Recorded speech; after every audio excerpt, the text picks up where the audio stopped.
Nós sabemos que nas histórias dos reis de Israel, houve reis muito bons. Estes reis são comparados a Davi. Então diz a palavra que eram reis que andaram no caminho de seu pai Davi. Sim, reis que olharam referencial, olharam para Davi. Davi fica sendo um parâmetro. Davi fica sendo um referencial para os reis de Israel. Todos deveriam olhar o exemplo de Davi, mas você pode pensar, Davi pecou, Davi adulterou, Davi levantou o censo em Israel. Por que Davi é esse referencial? Por que Davi é escolhido como esse rei que vai ser modelo para os outros reis? Exatamente porque Davi era um adorador do Deus Altíssimo, do Deus de Israel, do único e verdadeiro Deus, do Criador de todas as coisas. Davi conhecia Deus e o amava. Davi buscava o Senhor mais que todas as coisas na vida. O que Davi queria, o seu desejo era Deus. Ele dizia, minha alma anela pelo Senhor, minha alma tem sede do Deus vivo, como uma terra sedenta. Eu quero Deus. A tua graça, Senhor, é melhor do que a vida. Por isso, meus lábios te louvam.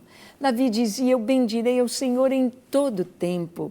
O seu louvor estará constantemente na minha boca. A minha alma se alegrará no Senhor. Os mansos ouvirão e se alegrarão. Engrandecei o Senhor comigo e juntos exaltemos o seu nome. De Davi fluía cada dia, dia após dia, louvor e adoração ao Senhor. Nos momentos mais difíceis da vida de Davi, como por exemplo, quando ele teve de fingir que era louco, que era doido, que estava tendo uma crise epilética, ele fingiu-se de doido diante do rei dos filisteus, o rei da cidade de Gate, porque eles pegaram Davi, o levaram à presença do rei. Davi, o único lugar que ele achou para fugir de Saul e estar seguro era ali no meio do inimigo. E o rei de Gate diz que eu não quero saber deste homem, ele está louco, tira ele daqui, olha só como ele está. E Davi, naquele momento, quando foi livre da morte, porque ele havia já lutado com tantos filisteus e vencido, quando ele se viu livre, ele escreveu o Salmo 18, aquele salmo que diz, o Senhor é a minha rocha, o meu rochedo, o meu escudo, o meu baluarte, o meu Deus em quem eu confio. Davi escrevia e cantava e proclamava salmos nos momentos mais difíceis. E em todos os momentos, nos momentos de bonança, de alegria, de reconhecimento e de honra. Davi é um parâmetro, porque Davi amava o Senhor.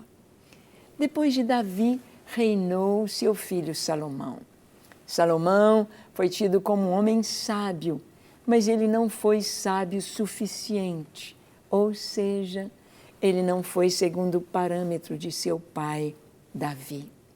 Davi não buscava apenas a sabedoria, mas Davi buscava a presença de Deus. Salomão buscou uma faceta do caráter de Deus, sabedoria. Davi buscava o próprio Deus. Se você busca o Senhor, você tem tudo. Você tem a sabedoria, tem a paz, tem a alegria, tem o amor, você tem o domínio próprio, você tem todo o fruto do Espírito quando você tem a presença de Deus, quando você busca a sua presença. Salomão quis apenas sabedoria. E só com a sabedoria ele se desviou da presença. Ele entrou por um caminho que Deus havia dito, não passe por ele, não vá por aí. Mas ele se julgou tão sábio que poderia confrontar a própria palavra de Deus. Tem tanta gente que estuda tanto, vai estudar tanto, até mesmo teologia, e acaba se perdendo a presença de Deus. Se perde nos estudos, se perde no que os homens dizem, se perde nas filosofias, perde a presença. Davi, ele é o parâmetro para os reis por causa da presença de Deus. E Salomão, ele se casa com várias mulheres. A sua rainha é egípcia e ele tem mulheres amonitas, edomitas, moabitas, etéias, fenícias, tantas princesas, tantas mulheres estrangeiras. E ele se casa com uma amonita chamada Naamá. Naamá, o nome Naamá significa encanto. Salomão fica encantado com a beleza de Naamá, com o seu jeito de ser, traz encantamento. Naamá é uma amonita. Os amonitas eram descendentes de Ló. Amonitas nasceram, ou Amon, que gerou a nação de Amon, ele nasceu através de um ato de incesto da filha mais nova de Ló com seu pai. As duas filhas embebedaram seu pai, se deitaram com ele e se engravidaram. Uma teve Amon e a outra Moabe. Estas duas nações vieram de Ló. Vieram de um ato incestuoso, vieram do pecado. E essas nações caminham dentro do pecado. E no pecado, muitas vezes, há um encanto. Naamá, a amonita, talvez a predileta de Salomão. E um dos filhos de Naamá, ou o mais velho de Naamá, Roboão, vai ser rei de Israel. Olha o que diz a palavra em 1 Reis, capítulo 14, de 21 a 31. Diz assim: Roboão, filho de Salomão, reinou em Judá. De 41 anos de idade era Roboão quando começou a reinar e reinou 17 anos em Jerusalém, na cidade que o Senhor escolhera de todas as tribos de Israel para estabelecer ali o seu nome. Naamá era o nome de sua mãe, Amonita. Fez Judá o que era mal perante o Senhor, e com os pecados que cometeu, o provocou a zelo, mais do que o fizeram seus pais, porque também os de Judá edificaram altos, estátuas, colunas e postes ídolos no alto de todos os elevados outeiros e debaixo de todas as árvores verdes. Havia também na terra prostitutos cultuais. Fizeram segundo todas as coisas abomináveis das nações que o Senhor expulsara de diante dos filhos de Israel. No 5º ano do rei Roboão, Sisaque, rei do Egito, subiu contra Jerusalém e tomou os tesouros da casa do Senhor e os tesouros da casa do rei, tomou tudo.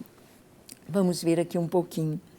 Diz aqui a palavra que Roboão, filho do rei Salomão, era filho de Naamá, a amonita.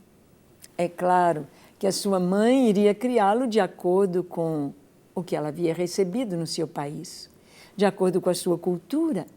A cultura de Amon era o deus Camus, um deus que exigia sacrifícios humanos, um deus que tinha imagem horrível, um Deus que exigia sacrifícios humanos, de pessoas até adultas, e não apenas bebês, como o Deus de Moabe, que era Moloque, que recebia sacrifícios de bebês, de crianças.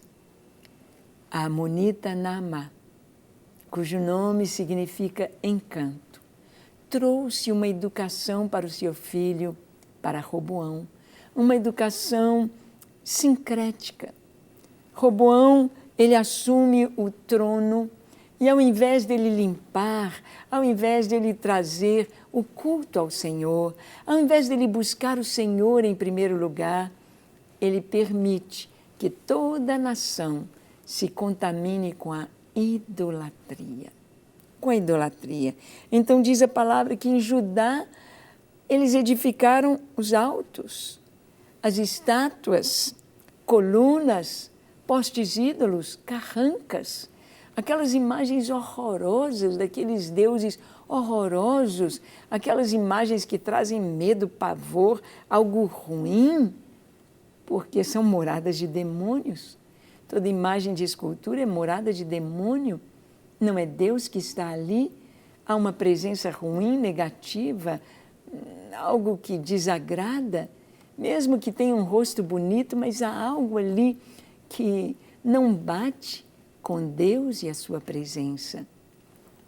Encheram de estátuas e o povo se prostituía em diversas religiões, debaixo de todas as árvores, como as nações ao redor, como os povos de Amon, de Moabe, das nações ali ao redor.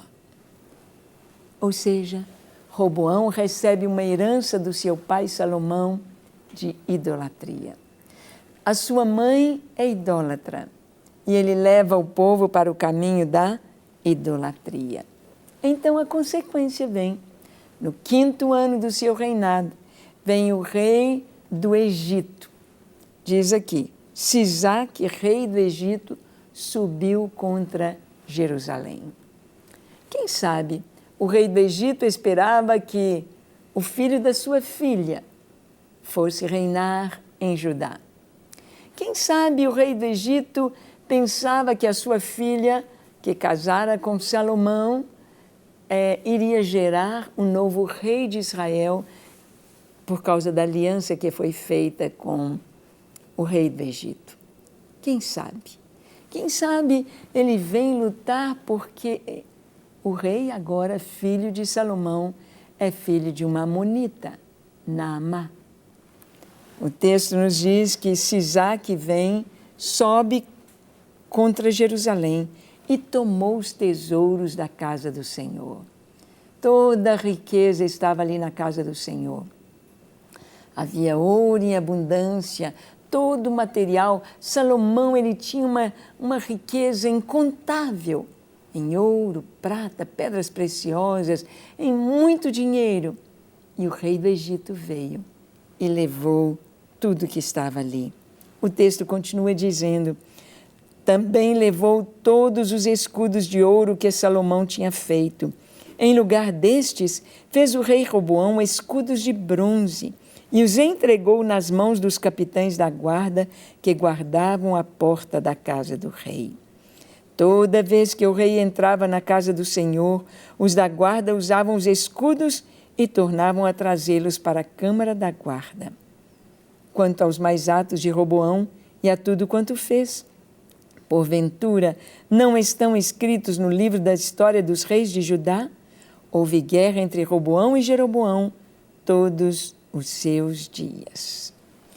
Vemos aqui, então, que o rei do Egito vem, luta contra Judá e prevalece, e vence.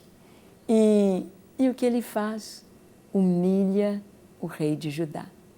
Ele leva toda aquela riqueza que Salomão havia juntado, que Salomão havia deixado, ele leva tudo para o Egito. A verdadeira riqueza não consiste nos bens que a pessoa possui.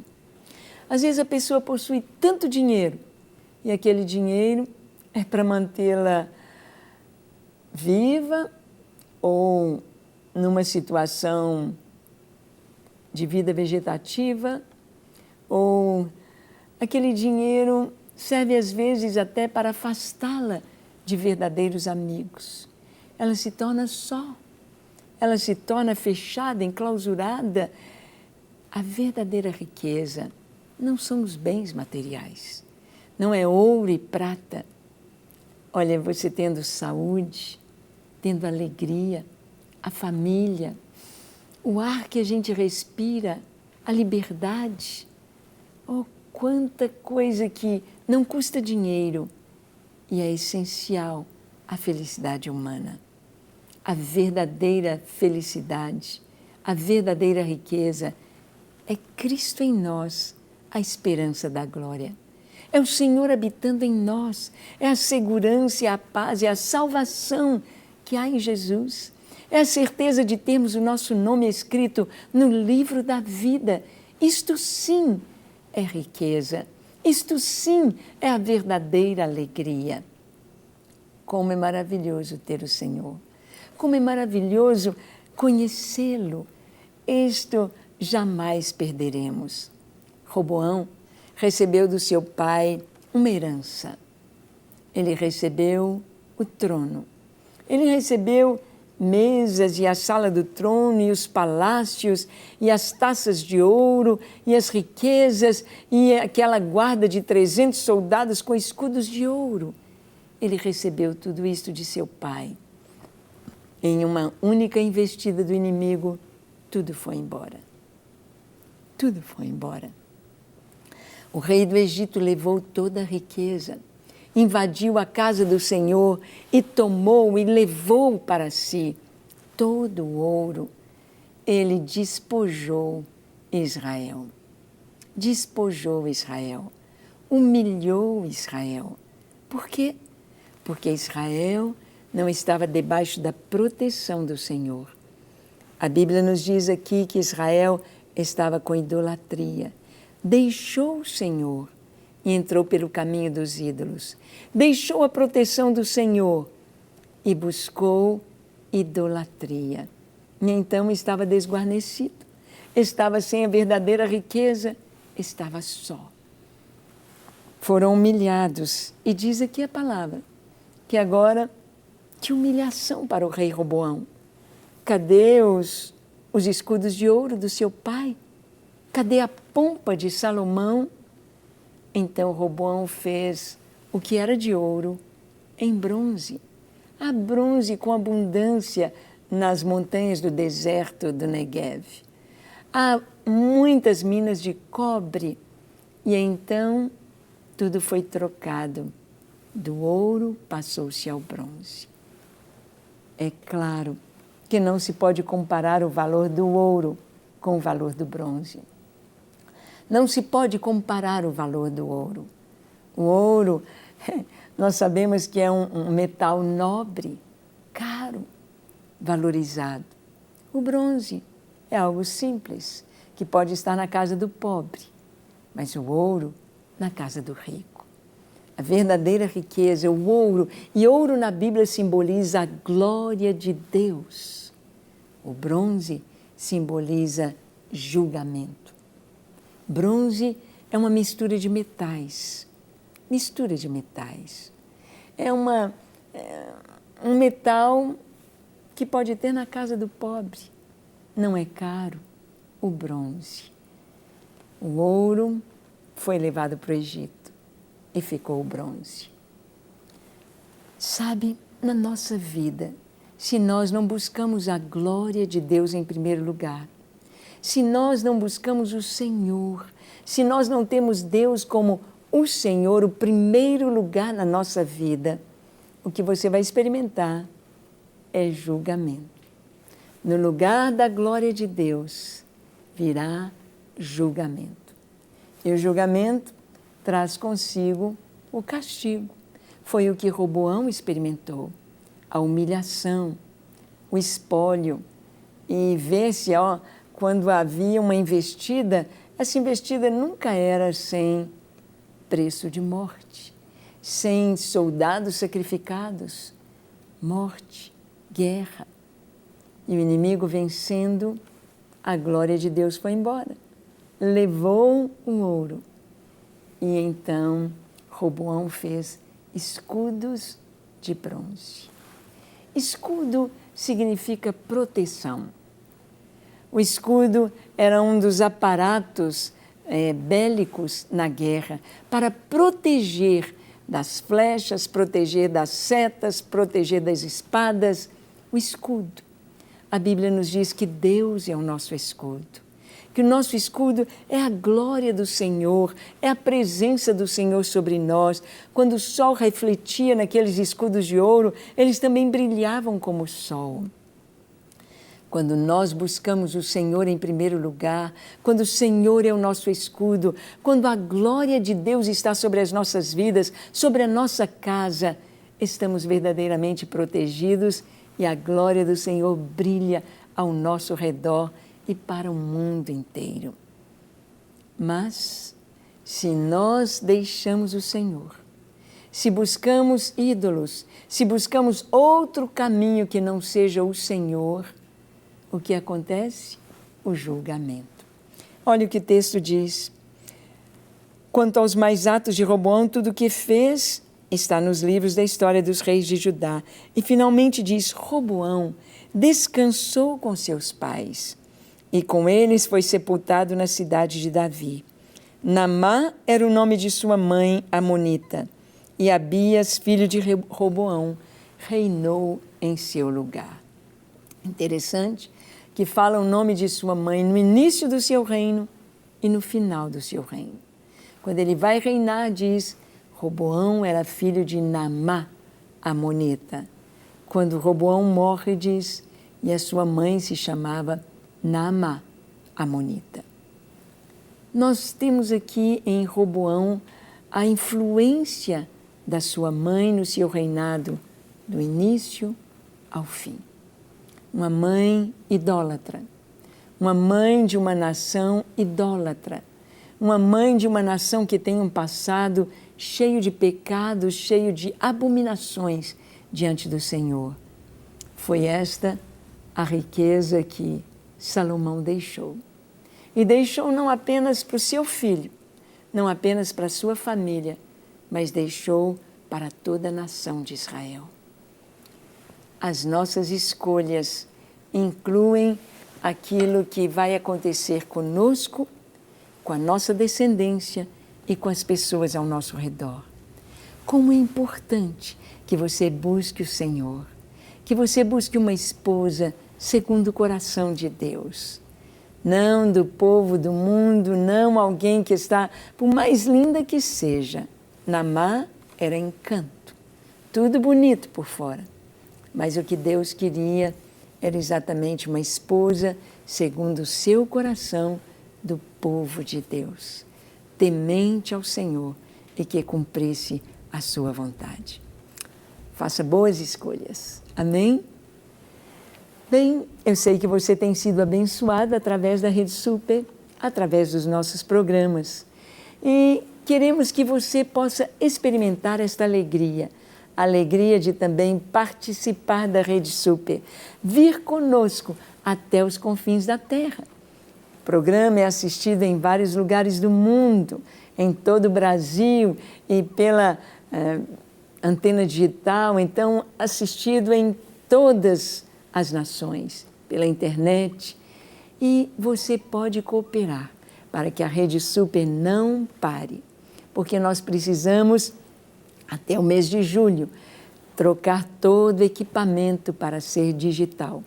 E precisamos de você.